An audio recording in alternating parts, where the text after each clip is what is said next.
So today we are going to start unit 3. In that unit 3, the first topic we are going to discuss double integrations in Cartesian form.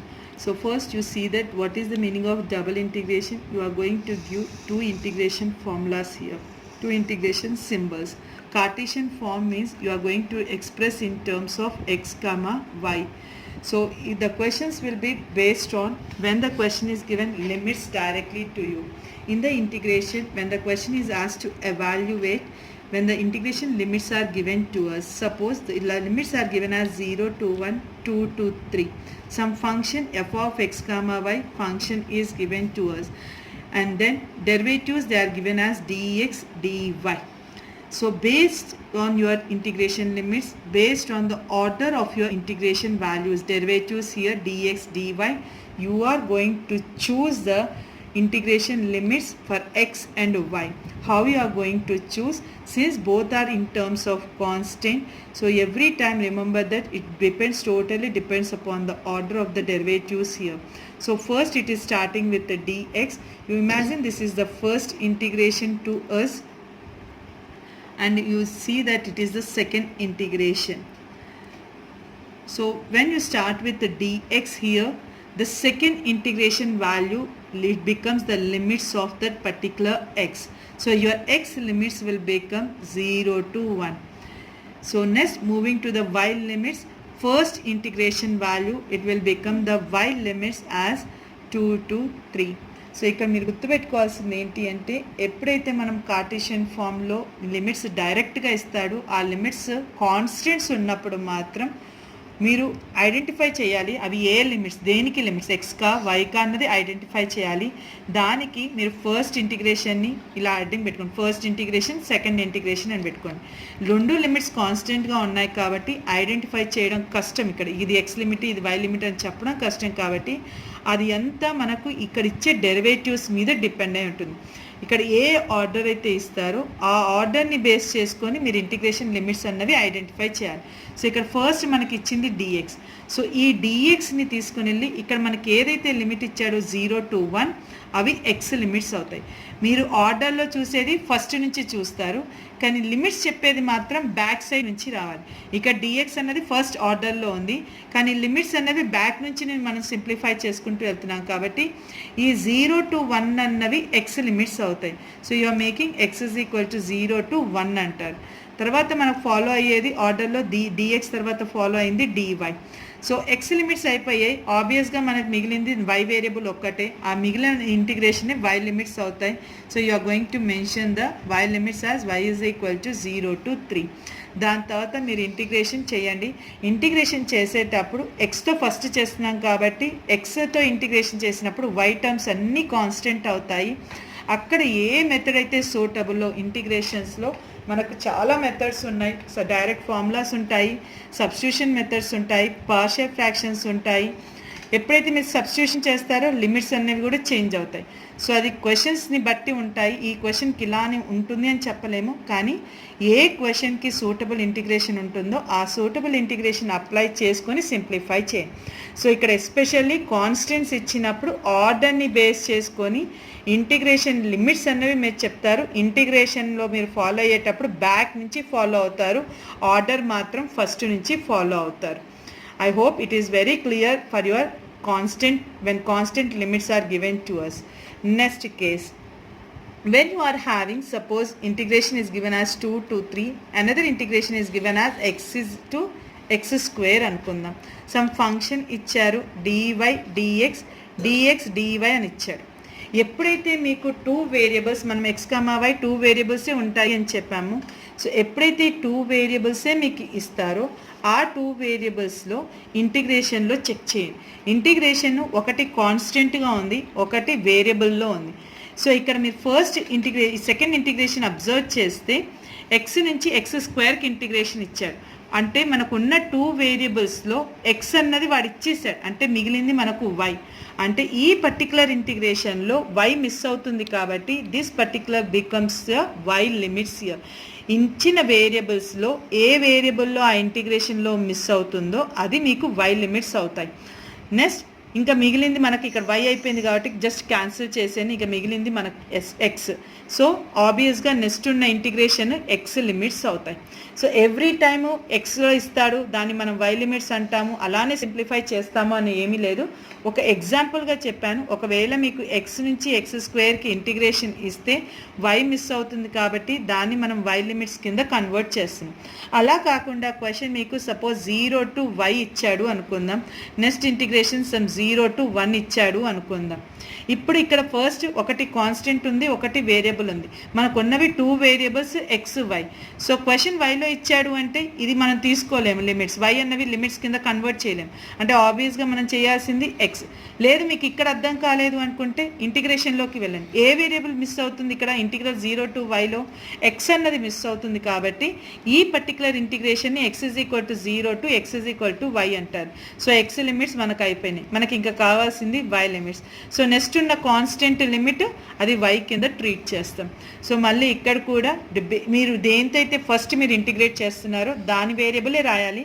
ఇక్కడ ఇంటిగ్రేషన్లో మీకు గుర్తుపెట్టుకోవాల్సింది ఏంటి అంటే ఎప్పుడైతే మనకు variable అని వచ్చిందో లైక్ 0 to 1 0 to y అన్నాము, ఇక్కడ మనం ఎక్స్ లిమిట్స్ దీనికి చెప్తున్నాం, ఇది వై లిమిట్స్ చెప్తున్నాం. అంటే ఎప్పుడైతే మీకు ఒక లిమిట్ వైలో ఇంటిగ్రేషన్ వేరియబుల్లో వచ్చిందో ఫస్ట్ మీరు దాన్ని ఇంటిగ్రేట్ చేయాలి.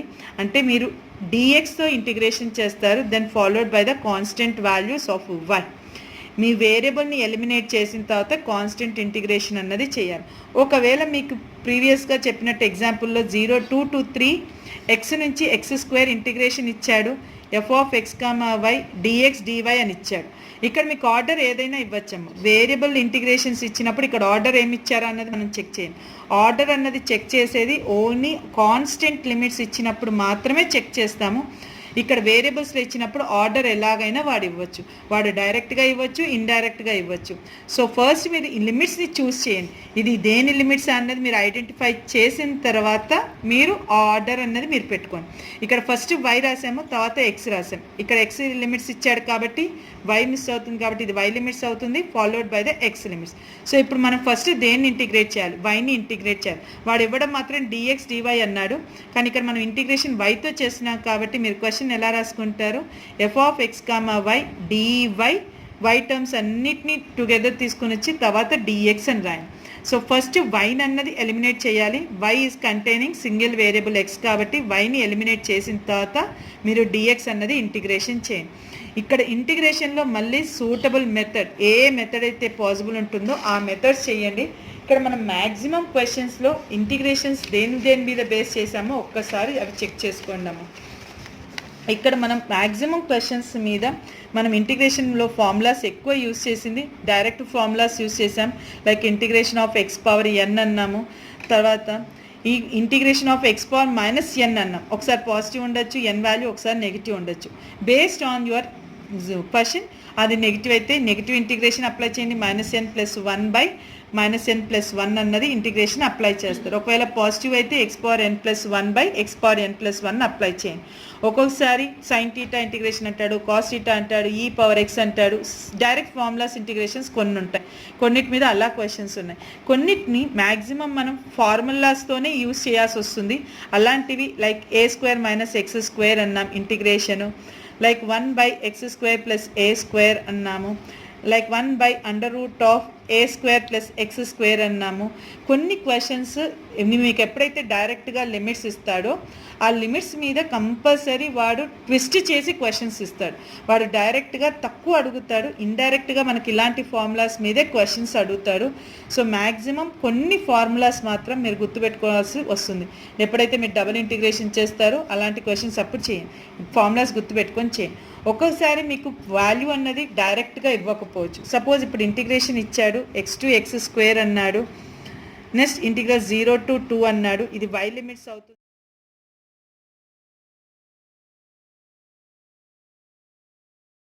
అవుతుంది, ఇది x లిమిట్స్ అవుతుంది.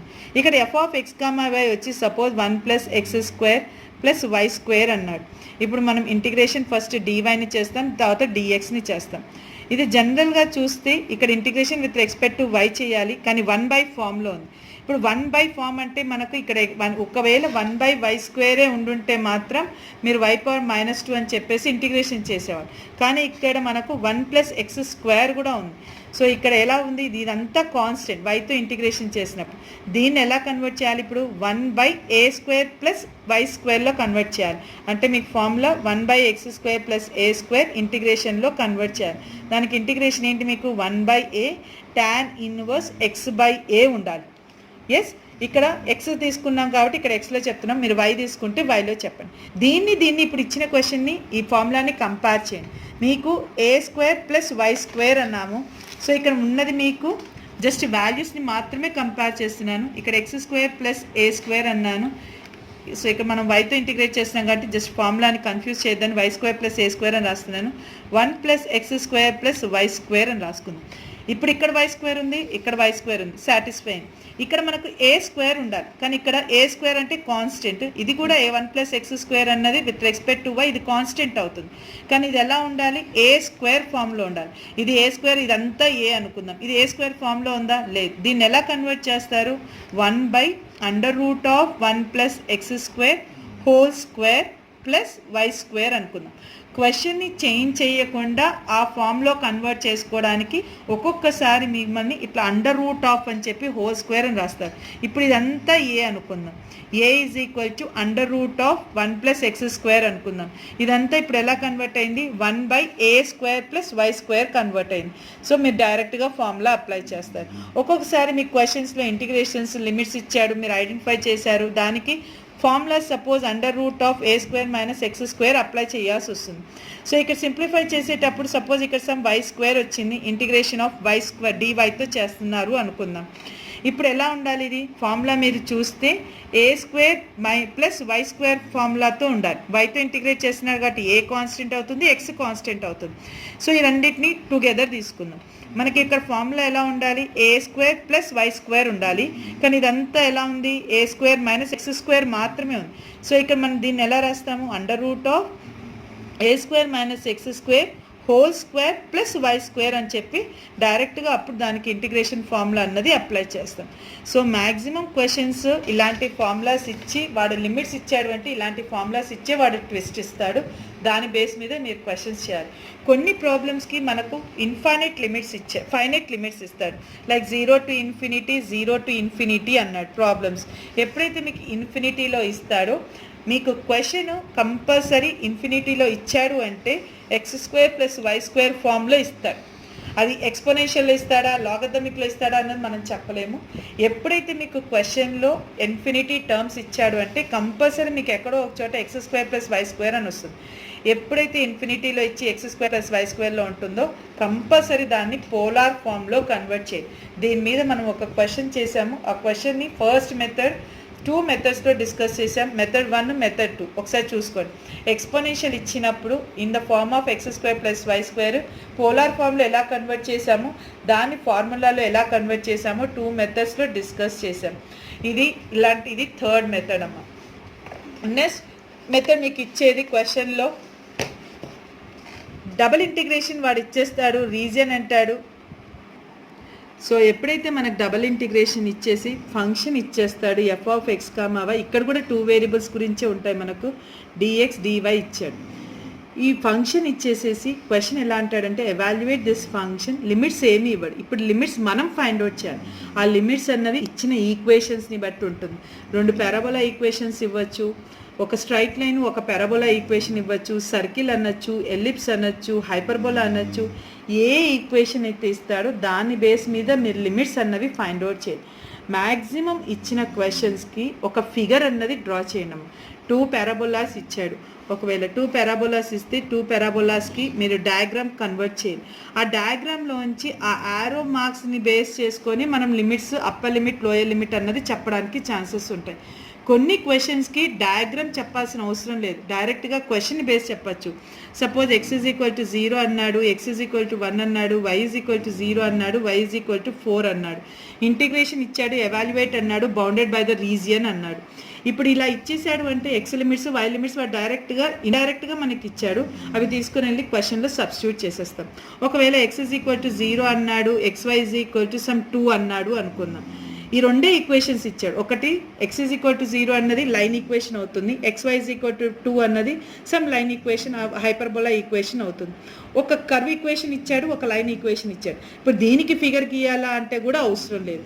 మీరు ఫిగర్స్ అన్నవి ఎస్పెషల్లీ సర్కిల్కి, ఎల్లిప్స్కి, రెండు పెరాబోలాస్, ఒక పెరాబోలా, ఒక స్ట్రైట్ లైన్ ఈక్వేషన్ ఇచ్చినప్పుడే మీరు డ్రా చేయండి.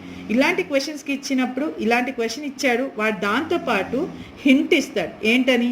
Lying in the first quadrant అంటాడు. Lying in the first quadrant అంటే మీనింగ్ ఏంటి? Already x is equal to 0 ఇచ్చేసాడు, ఇంకా మిగిలింది ఏంటి మనకు? y is equal to 0. ఇప్పుడు మనం 2 ఇంటిగ్రేషన్సే చెప్పాలి. ఇక్కడ xy ఈజ్ ఈక్వల్ టు 2 అన్నాడు అంటే కంపల్సరీ మీకు y లిమిట్స్ అన్నవి xలో క్యాల్కులేట్ చేయాలి, x లిమిట్స్ అన్నవి కాన్స్టెంట్స్లో చేయాలి. సో లోయర్ లిమిట్ yకి ఏమవుతుంది? y ఈజ్ ఈక్వల్ టు 0 అవుతుంది. మరి yకి అప్పర్ లిమిట్ ఏమవుతుంది? మనకి ఇచ్చిన equation xy is equal to 2 అన్నాడు, దీని నుంచి y వాల్యూ ఫైండ్ అవుట్ చేయండి. y is equal to 2/x అవుతుంది. సో అప్పర్ లిమిట్ వచ్చి మీకు 2/x అవుతుంది. లోయర్ లిమిట్ ఏమవుతుంది? 0 అన్నాడు, దీంతో పాటు కంపల్సరీ ఎక్స్కి ఇంకో వాల్యూ ఇస్తాడు. Suppose x is equal to 1 అన్నాడు, ఆ 1 ఇక్కడ స్పేస్ చేయండి. లేదు ఈ 0 ఇవ్వలేదు, question suppose x is equal to 4 అన్నాడు, y square is equal to y is equal to 4x y is equal to some x plus 4 అన్నాడు అనుకుందాం. క్వశ్చన్ ఇలా ఇచ్చేసాడు అనుకుందాం. ఇప్పుడు ఇలా క్వశ్చన్ ఇచ్చేసేసి lying in the first quadrant అంటాడు. Lying in the first quadrant అంటే x వాల్యూ 0 అవుతుంది, ఫస్ట్ y వాల్యూ 0 అవుతుంది. ఈ x is equal to 0, y is equal to 0 అంటే మనకి ఇంటిగ్రేషన్లో లోయర్ లిమిట్ వచ్చేసింది. ఇప్పుడు మనం క్యాలిక్యులేట్ చేయాల్సింది అప్పర్ లిమిట్. అప్పర్ లిమిట్లో ఏంటి మనకి ఇచ్చింది? y ఈక్వేషన్ xలో ఇచ్చేసాడు వాడు. So y is equal to x plus 4ని మీరు అప్పర్ లిమిట్ కింద కన్వర్ట్ చేయండి. కంపల్సరీ yని xలో కన్వర్ట్ చేసాం. మరి xకి లిమిట్స్ ఏమవుతాయి? x ఈజ్ ఈక్వల్ టు 4 అన్నాడు, lying in the first quadrant అన్నాడు. Lying in the first quadrant అంటే x ఈజ్ ఈక్వల్ టు 0 తీసుకుంటాం, అప్పర్ లిమిట్ ఏమవుతుంది? x ఈజ్ ఈక్వల్ టు 4 అవుతుంది. సో మీకు 2 పారాబోలాస్ ఇస్తేనే ఆరో మార్క్స్ని బేస్ చేసుకొని ఏది అప్పర్ లిమిట్, ఏది లోయర్ లిమిట్ అని చెప్పాలి.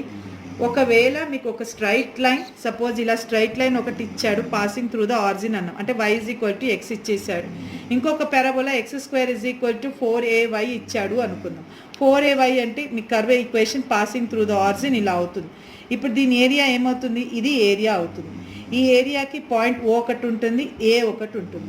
O అన్నది ఆరిజిన్ అంటే మన point of intersection already O 0,0 అని తెలుసు. ఇప్పుడు మనం ఫైండ్ అవుట్ చేయాల్సింది ఈ పాయింట్ ఆఫ్ ఇంటర్సెక్షన్. ఇది ఎలా ఫైండ్ అవుట్ చేస్తారు? మనకు 2 కర్వ్ ఈక్వేషన్స్ ఇచ్చాడు, ఒకటి స్ట్రైట్ లైన్, ఒకటి కర్వ్ ఈక్వేషన్. స్ట్రైట్ లైన్ని తీసుకుని వెళ్ళి కర్వ్ ఈక్వేషన్లో సబ్స్టిట్యూట్ చేయండి. సబ్స్టిట్యూట్ చేస్తే మీకు x వాల్యూస్ y వాల్యూస్ వస్తాయి. ఒక వాల్యూ x వచ్చింది అనుకుందాం, అది తీసుకుని వెళ్ళి మళ్ళీ yలో సబ్స్టిట్యూట్ చేయండి, మీకు y వాల్యూస్ వస్తాయి. అది పాయింట్ ఆఫ్ ఇంటర్సెక్షన్ అవుతుంది. దాని బేస్ మీద మీరు ఆరో మార్క్స్ గీయండి. ఆరో మార్క్స్ గీసుకొని then you start your integration. Arrow marks ఎలా గీస్తారు? 0 నుంచి Aకి వెళ్తుంది, మళ్ళీ A నుంచి 0కి రావాలి. ఎప్పుడైనా లోయర్ లిమిట్ అన్నది A నుంచి 0కి వెళ్ళాలి, ఇది లోయర్ లిమిట్ అవుతుంది. అప్పర్ లిమిట్ ఏమవుతుంది? A నుంచి మళ్ళీ 0కి వస్తే అది అప్పర్ లిమిట్ అవుతుంది. ఇలా మీ కండిషన్స్ని బేస్ చేసుకొని లిమిట్స్ క్యాలిక్యులేట్ చేయండి. వీటన్నిటి మీద ఒక్కొక్క క్వశ్చన్ మనం సింప్లిఫై చేసాము. Just if you go to your questions and remaining questions you make it the practice అమ్మ.